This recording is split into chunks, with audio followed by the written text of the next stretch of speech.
is, but I dyed my hair yesterday, so it's candy floss pink at the top. Don't know. And then it's peppermint green at the bottom. I love it. I like to look a lot younger than I actually am. But right, yep. Let's get started. I hope you're all doing well, by the way. Ignacia Yadira Martinez and her 10-year-old daughter, Carla, were murdered in 2012 by Brian Devontae Clay.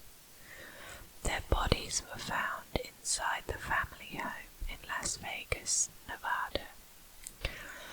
On the morning of April the 16th, 2017, 9-year-old Christopher Martinez walked 4 blocks to Hoggard Elementary School, where he attended 4th grade. He went to his classroom and started to cry. His teacher, Candace Wagner, said, "Because he's just not a crier, I automatically said, 'Christopher, what's happened?'" That's when he told her that his mum and sister were dead at his home on 1016 Robin Street. He added that his father had 2 holes in his head and he was behaving strangely.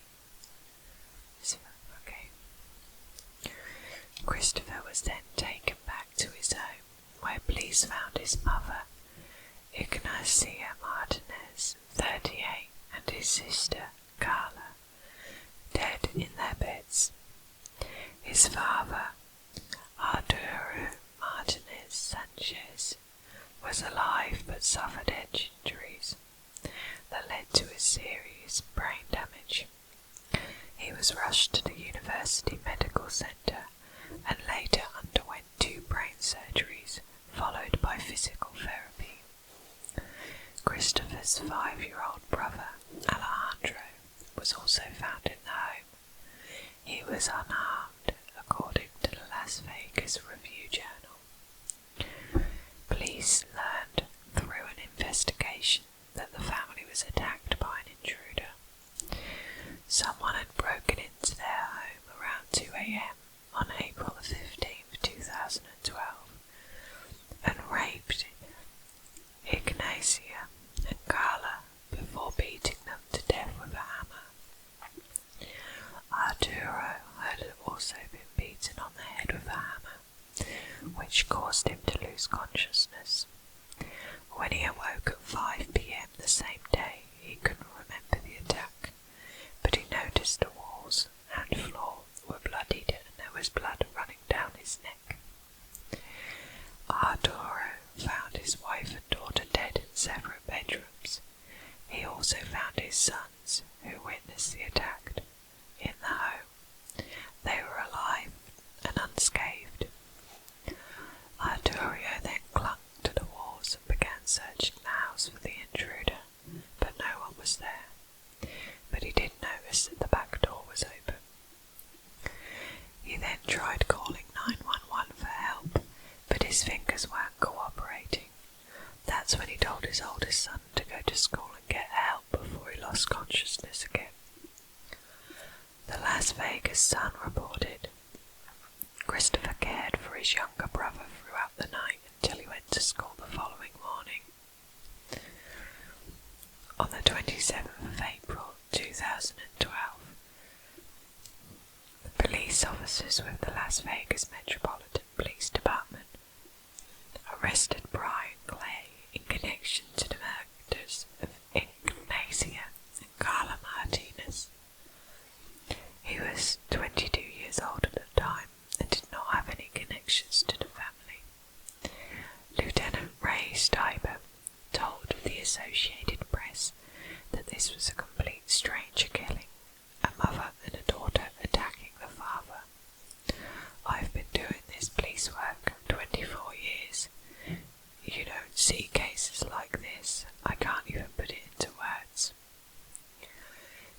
was also charged with beating and rape of a 50-year-old woman. The incident took place several hours before Ignacio and Carla Martinez were killed in the same neighborhood. According to the Macomb Daily, the victim was walking near the intersection when an individual forced her to walk to a nearby desert area, where she was sexually assaulted. Before the assailant fled the scene, he left behind a baseball cap containing Brian Clay's DNA. His DNA was also found on the bodies of Ignacia and her daughter. Clay was booked into county jail on various criminal charges, including 2 counts of murder, battery with a deadly weapon, and sexual assault. He was also held at jail without bond. During an interview with the police, Clay stated that he did not remember committing any of the crimes and he was under influence at the time. On November 28, 2017, a jury found Brian Clay guilty of murdering Ignacio and Carla Martinez. He then took to the stand and asked jurors to spare his life. He said, "I don't feel like they, the victim's family, should forgive me. I don't feel like nothing in this situation can be forgiven. If it wasn't for my attorneys and my daughter, I would be begging you half for death right now. But I don't want that for myself. I don't want my attorneys to have to sit through it. I don't want anybody else to sit through it." Clay then went off track and became emotional. He said, "I don't know how to express my remorse. I can only express love, and know these actions have caused so much pain. Just to sit for 6 years and think about something you don't remember doing. I went crazy. First thing I tried to do in jail was kill myself. They sat me in a cell, no clothes, no TV, just isolated. I had a shower in my cell. I couldn't go anywhere. I couldn't call my people." After taking a break from the stand, he returned and said, "I've heard God's forgiveness is limitless. I hope He can forgive me and everybody else." The following month, he was sentenced to life in prison without the possibility of parole. Well, I'm glad that he got life in prison. But some people are just, why would you, and to not remember it. She was such a sweet looking thing. Poor girl, poor family. It's not nice. Right, what should we do? Okay.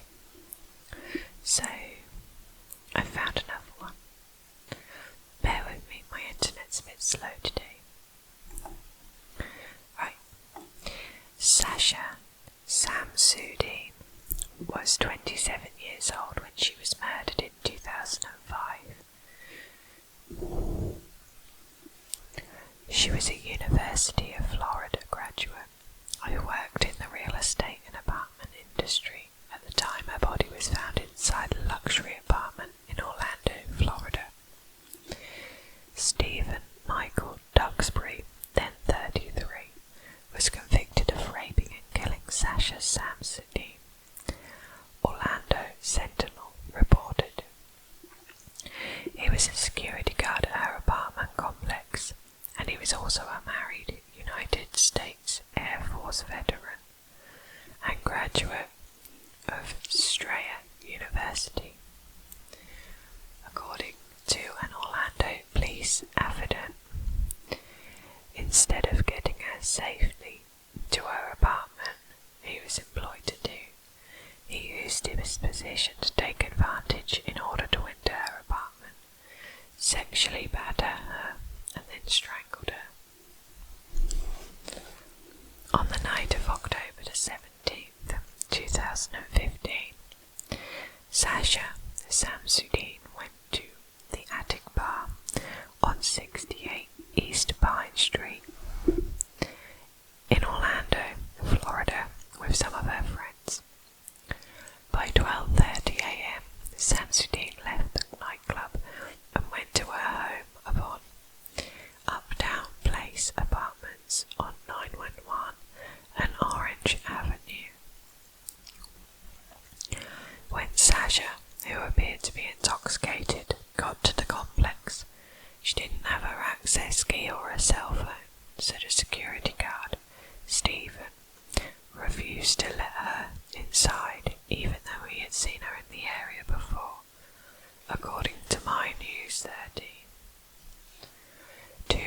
officers who helped Sasha get home from the bar after noticing she was alone and drunk stated that they saw her sneak into the building behind another tenant later that night, and that was the last time anyone saw her alive. Hours later, her friends tried contacting her via cell phone and social media, but there was no response. They then went to her third-floor apartment, number 345, and knocked on the door, but again there was no answer. When they contacted Orlando Police Department and reported Sasha missing. Just shortly after 8 p.m. on October the 17th, 2015, police officers with the Orlando Police Department were dispatched to Sasha's apartment for a welfare check. When they arrived, they found Sasha dead inside her bedroom. She was laying on her bed and wrapped in her comforter.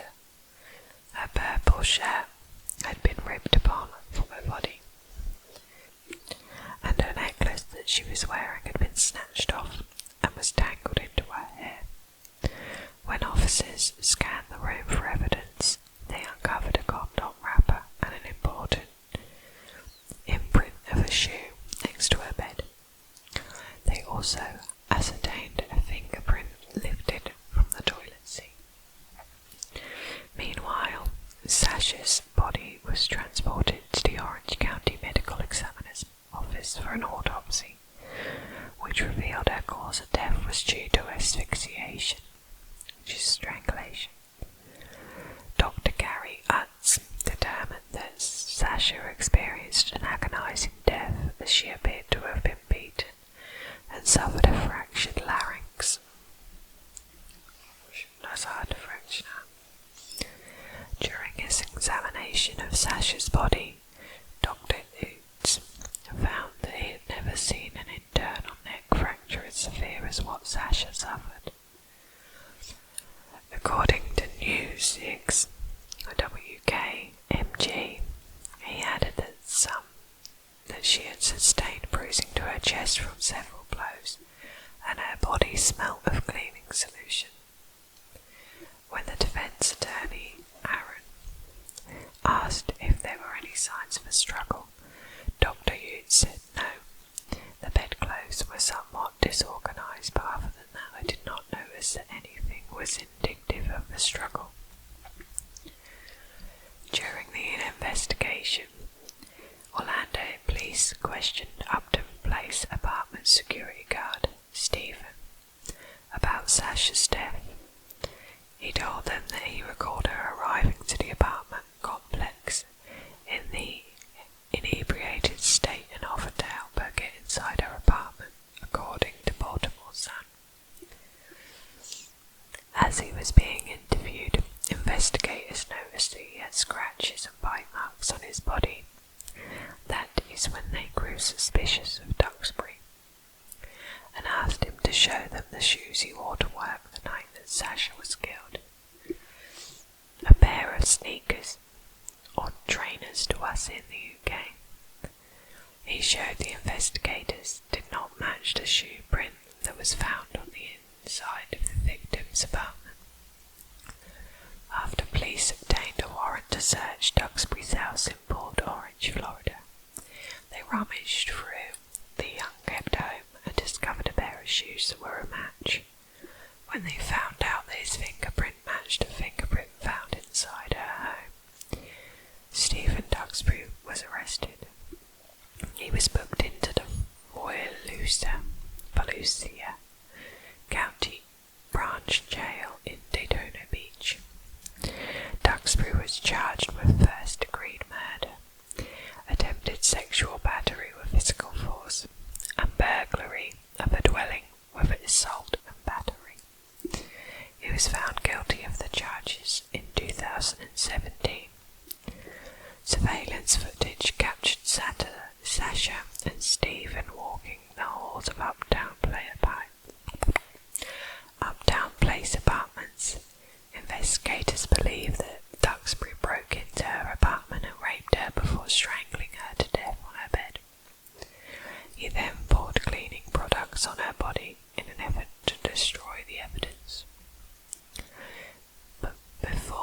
Stephen was sentenced in November 2017. Sasha's parents offered emotional statements to the judge at Orange County Courthouse. News 6 reported.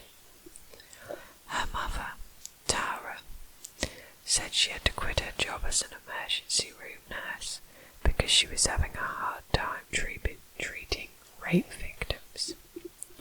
She added, "She will never have a Last Supper with my daughter again.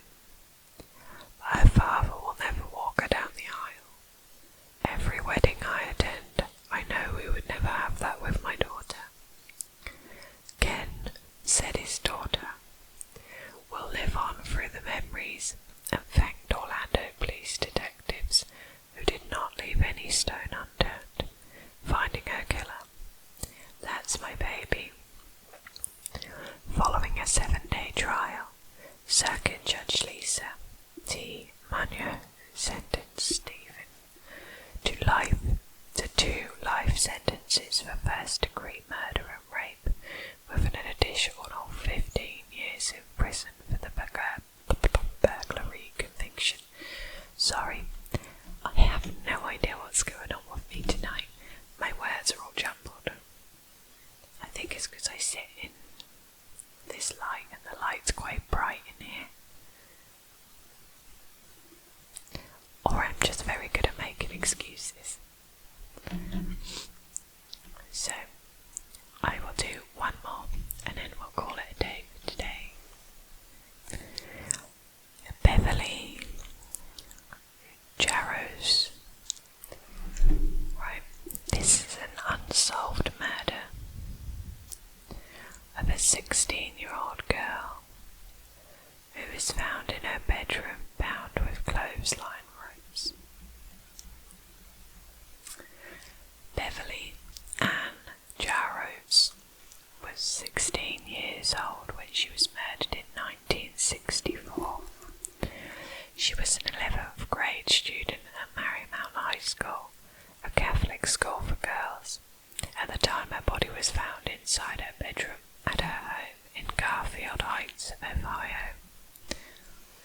On December the 28th, 1964, Beverly and her 12-year-old sister Carol saw their parents, Thaddeus and Eleanor, off to work before walking a mile to their grandmother Marie Fennick's house on Turney Road. They stayed for lunch, but around 1 p.m. Beverly wanted to return to their home on Thornton Avenue because she had plans to meet up with her friend and classmate Barbara Klonowski, also 16 years old. They were also going to meet another friend named Margie. Beverly accepted a ride from an 18-year-old male who lived next door to her grandmother. When she got home, she called her mother to check in. She then wrote a message to her father from someone who had called and said they would call back later. They left their name, but it was later uncovered that it was fictitious, according to Cleveland. Vanek called as well, but Beverly didn't talk long, as she told her grandmother that she was expecting Barbara to arrive any minute and had to change her clothes. She gave no indication that anything was wrong. At about 1:25 p.m, Barbara arrived. She noticed the sliding door was open. The storm door was locked, and there was music playing loudly in the background, which she thought was peculiar. When she knocked on the door, she heard a loud thump upstairs, as if someone was moving furniture. Barbara went to the front door, rang the doorbell, knocked, and waited. A few minutes passed and no one came to the door. She didn't know if she was being stood up or teased, so she went home. When she got there, the phone rang. It was Margie asking where they were. Barbara told her that Beverly didn't answer the door and she went to her home. Margie became concerned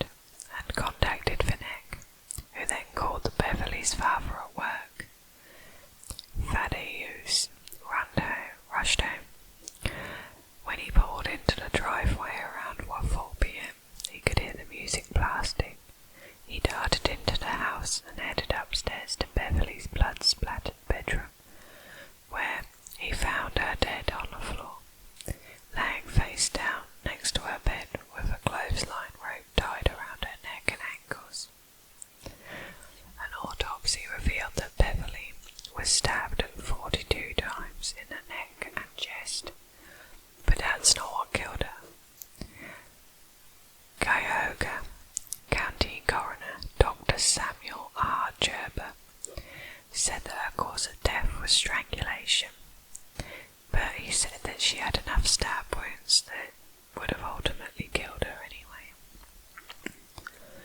Dr. Gerber determined that Beverly was stabbed with a knife, which was never found by the police. He added, although her clothes were yanked off from her torso, Dr. Gerber confirmed that she was not sexually assaulted. He said she still had her clothes on when she was stabbed. There were knife penetrations in her blood-soaked blouse.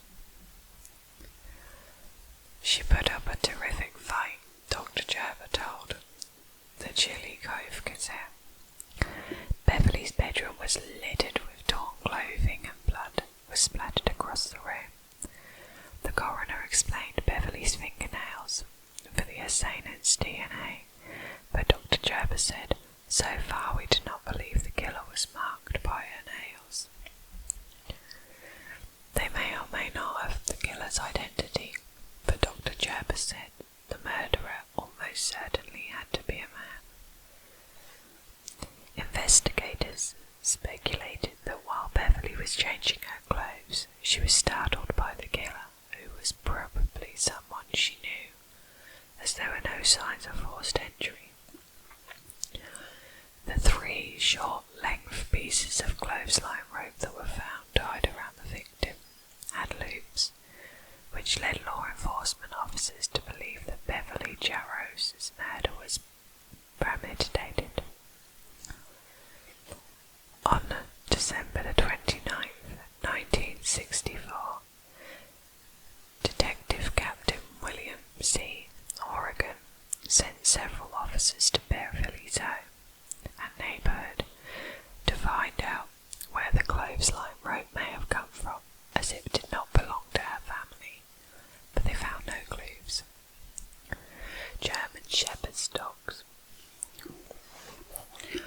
were used to trace a killer's path of flight, but that was a dead end as the trail ended on McCracken Road near Beverly's home. Before she was killed, veteran assistant Cayuga County Prosecutor Paul Miles said that someone was stalking her. Beverly's mother and sister recalled in an interview that they were receiving hang-up calls, sometimes 10 to 12 times a day, and someone had left anonymous gifts for Beverly on their back porch. It was a ring and a bracelet. One night, Beverly's father said that he came home and saw someone standing on the front lawn, gazing up at her bedroom. Thaddeus chased the person down the block, but he was unable to catch him. According to the Lancaster Eagle Gazette, a guard, Virgil Austin, at the Cleveland Museum of Arts, told the police he saw a man following Beverly, who was a frequent visitor through the exhibit rooms, with what he said was a look of intense hatred in his eyes.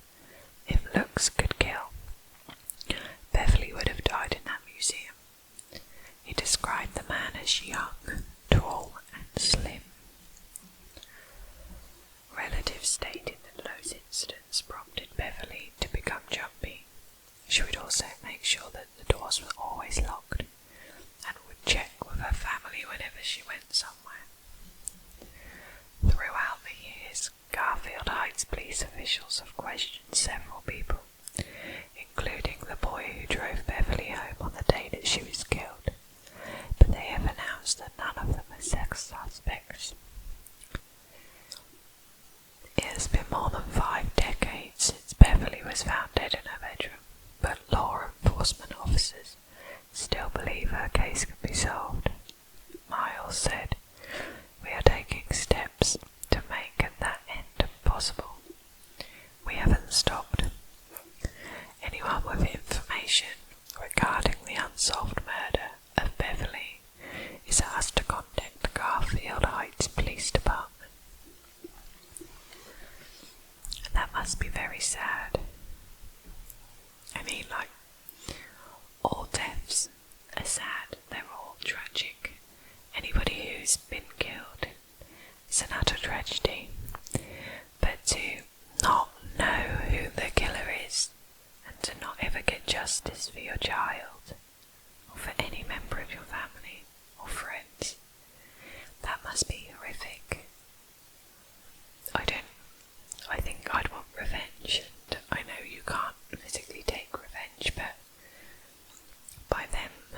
prison sentence, you kind of feel like they are getting some sort of punishment for it.